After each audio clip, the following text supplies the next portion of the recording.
नमस्कार दोस्तों, मैं जैनेंद्र कुमार सिंह रेलवे एम्प्लॉय आप लोग का जेसिंग क्लासेस में स्वागत करता हूं। आशा करता हूं आप सभी अच्छे होंगे। रेलवे ग्रुप डी 2025 की वैकेंसी आ चुकी है।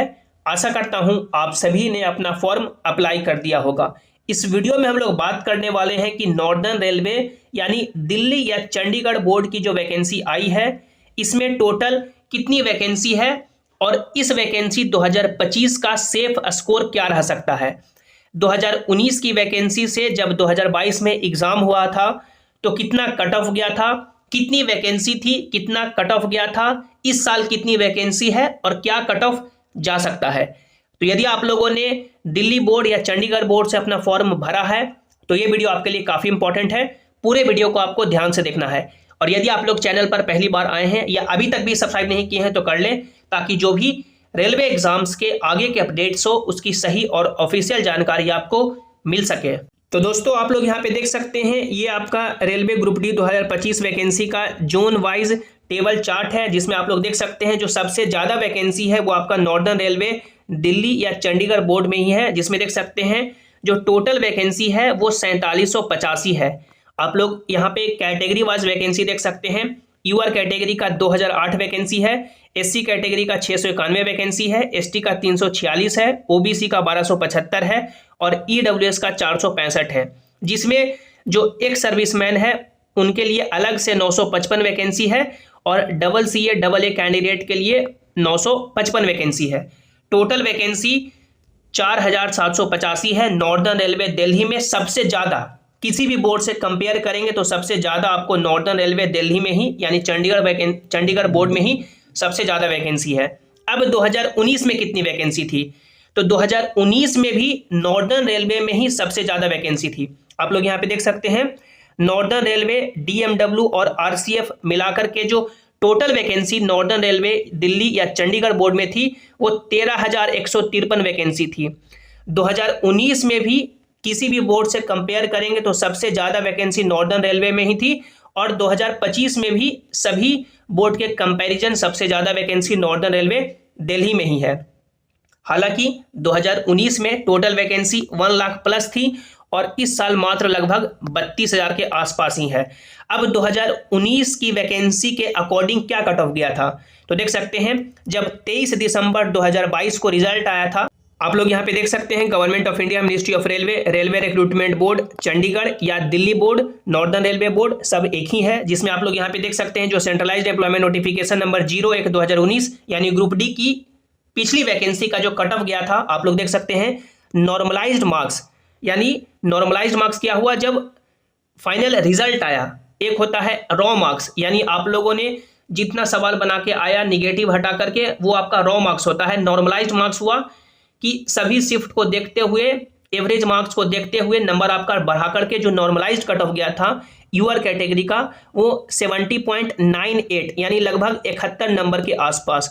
एससी कैटेगरी का 60 नंबर कट ऑफ गया था, एसटी कैटेगरी का 50 नंबर कट ऑफ गया था, ओबीसी का 64 मार्क्स कट ऑफ गया था और ईडब्ल्यूएस का 57 मार्क्स कट ऑफ गया था 2019 वैकेंसी में, जब वैकेंसी 13,000 प्लस थी। जब 13,000 प्लस वैकेंसी थी तो नॉर्दर्न रेलवे दिल्ली या चंडीगढ़ बोर्ड में इतना कट ऑफ देखने को मिला था, लगभग यूआर कैटेगरी का 71 मार्क्स चला गया था। और इस साल वैकेंसी 2025 में जो वैकेंसी है आप लोग यहाँ पे देख सकते हैं, वैकेंसी आपका 4785 है। 4785 वैकेंसी है 2025 में, 4785 वैकेंसी। जब 13,000 प्लस वैकेंसी थी तो यूआर कैटेगरी का या अदर कैटेगरी का देख सकते हैं कट ऑफ, और 4785 में क्या कट ऑफ जा सकता है। तो देखिए कट ऑफ आपका डिपेंड करता है कि कितना शिफ्ट में एग्जाम हुआ, उसके अकॉर्डिंग कैसा पेपर पूछा गया, और वैकेंसी पे डिपेंड करता है, नंबर ऑफ कैंडिडेट पे डिपेंड करता है कि इस बोर्ड में टोटल कितने कैंडिडेट ने फॉर्म अप्लाई किया है। तो जाहिर सी बात है कि सबसे ज़्यादा वैकेंसी 2025 में भी सबसे ज़्यादा इसी बोर्ड में है, तो फॉर्म ऑलमोस्ट इसी बोर्ड में सबसे ज़्यादा अप्लाई होंगे। तो इस साल यानी 2025 में जो कट ऑफ जा सकता है नॉर्मलाइज्ड कट ऑफ, वो यूआर कैटेगरी का वो लगभग 80 मार्क्स के आसपास चला जाएगा। ओबीसी का जो कट ऑफ है या ईडब्ल्यूएस का जो कट ऑफ है वो लगभग इस साल बराबर रहेगा, वो लगभग मान सकते हैं 75 नंबर normalised cut of.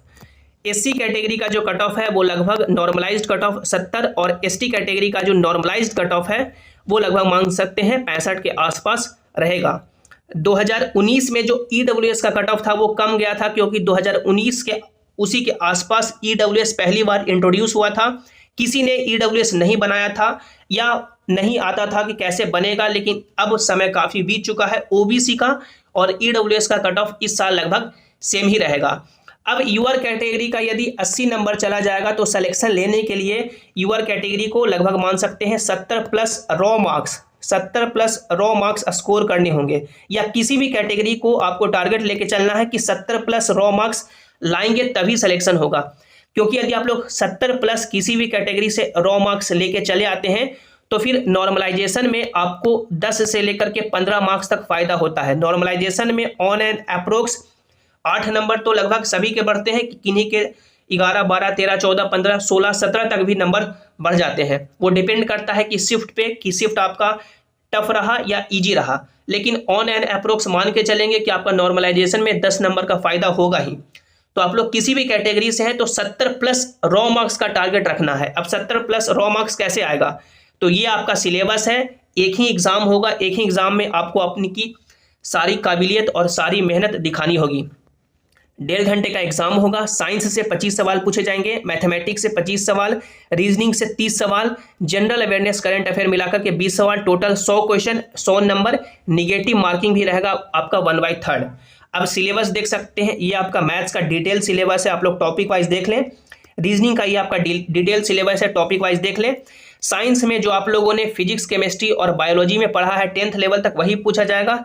General awareness current affair में साइंस एंड टेक्नोलॉजी से रहेंगे, current affair, sports, culture, personality, उसके बाद इकोनॉमिक्स, पॉलिटिक्स, हिस्ट्री, ज्योग्राफी से सवाल पूछे जाएंगे।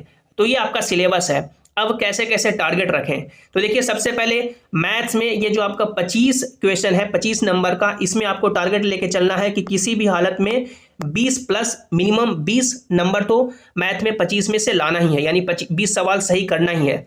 जनरल अवेयरनेस 30 है तो 25 आपको यहाँ पे सही करना ही है। यदि आप लोग प्रीवियस ईयर पेपर 2019 से लेकर के अभी तक जितने भी रेलवे के एग्जाम हुए हैं, जैसे 2019 में NTPC हो गया, ग्रुप डी हो गया, अभी 2024 में ALP हो गया, टेक्नीशियन हो गया, RPF हो गया, जूनियर इंजीनियर हो गया, जितने भी एग्जाम हुए हैं, यदि आप लोग सिलेबस पहले कवर करेंगे, खत्म करेंगे, उसके बाद प्रीवियस ईयर पेपर लगाएंगे तो मैथ में डेफिनेटली आप लोग 20 नंबर स्कोर करेंगे और रीजनिंग में 25 नंबर। यहाँ से दोनों मिलाकर के आपके यहाँ पे 45 मार्क्स कन्फर्म हो चुके हैं। अब साइंस का ये जो सिलेबस है, यदि आप लोग 9th और 10th के NCERT अच्छे से खत्म करेंगे, फिजिक्स के 9th और 10th, केमिस्ट्री का 9th और 10th, बायोलॉजी का 9th और 10th, जो भी टॉपिक मेंशन्ड है, डिटेल सिलेबस यदि आप लोग टॉपिक वाइज कवर करेंगे, उसके बाद प्रीवियस ईयर पेपर बनाएंगे, तो ये जो साइंस है 25 में आप लोग इसमें मिनिमम 18 प्लस यानी मिनिमम 18 मार्क्स तो जरूर सही करेंगे, 18 नंबर तो जरूर लाएंगे। और ये आपका जनरल अवेयरनेस करंट अफेयर है, जो आपका स्टैटिक पोर्शन है, पॉलिटिक्स जो इंपॉर्टेंट टॉपिक है, हिस्ट्री, इकोनॉमिक्स और ज्योग्राफी, उसके बाद करंट अफेयर जो सालाना मैगजीन आता है, जिस भी डेट को एग्जाम होगा उससे 1 साल पहले का आपको करंट अफेयर कवर कर लेना है। तो 20 में से आप लोग यहाँ पे 10 सवाल तो जरूर ही सही करेंगे, मिनिमम हम लोग लेके चल रहे हैं कि 20 में से 10 तो लाएंगे ही। तो यहाँ पे साइंस और जनरल अवेयरनेस करंट अफेयर मिला करके आपका यहाँ पे 28 नंबर हो गया। तो 45 और 28 यहाँ पे आप लोग 73 मार्क्स लेके आ चुके हैं, और 73 मार्क्स आप लोग लेके आएंगे तो आप लोग का किसी भी बोर्ड से सिलेक्शन होगा ही। 73 मार्क्स ये आपका रॉ हो गया। नॉर्मलाइजेशन के बाद ये लगभग आपका नंबर है जो 85 या 90 तक पहुंच जाएगा।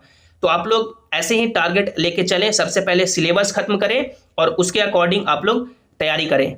जो भी इसके रिगार्डिंग आपके मन में डाउट है आप लोग नीचे कमेंट में जरूर पूछें। वीडियो को लाइक करें, अपने दोस्तों के साथ शेयर करें, और सभी इंपॉर्टेंट अपडेट के लिए आप लोग इस टेलीग्राम जेसिंग क्लासेस से ज्वाइन हो जाएं, ताकि जो भी अपडेट हो यहाँ पर आपको मिल सके। मिलते हैं अगली वीडियो में। Thanks for watching, have an awesome day.